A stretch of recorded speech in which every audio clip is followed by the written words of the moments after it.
అందరం కూడా ధ్యానం చేద్దాం. ఈ ధ్యానమే మనకి సాయినాథుని యొక్క అనుగ్రహం కలగడానికి అవకాశం ఉంటుంది. ఇది ఏకాగ్రతకి ముఖ్య కారణం. కాబట్టి ఈ ధ్యానం అనేది శ్రద్ధ సబూరి.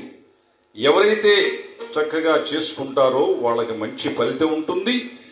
అక్కడే మనం ఏకాగ్రతగా భగవంతుణ్ణి మనము మెప్పించటానికి అవకాశం ఉంటుంది ఈ ధ్యానం వల్ల. కాబట్టి అందరూ కూడా ఆయన పాదాలు కడుగుతూ నెత్తిన ఆ నీళ్లు మనం నెత్తిన చల్లుకున్నట్లుగా ఊహించుకోండి. 1-2 నిమిషాలు చేద్దాం. ఓం సాయినాథాయ నమః. ఓం సాయినాథాయ ఓం సాయినాథాయ నమః. ఓం సాయినాథాయ నమః. ఓం సాయినాథాయ నమః. ఓం సాయినాథాయ నమః. ఓం సాయినాథాయ నమః.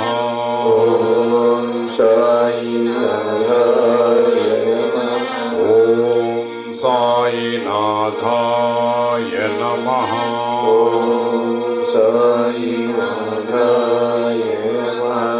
ఓం నమః శివాయ. ఓం నమః శివాయ. ఓం నమః శివాయ. ఓం నమః శివాయ. ఓం నమః శివాయ. ఓం నమః శివాయ. ఓం నమో నారాయణాయ. ఓం నమో నారాయణాయ. ఓం నమో నారాయణాయ.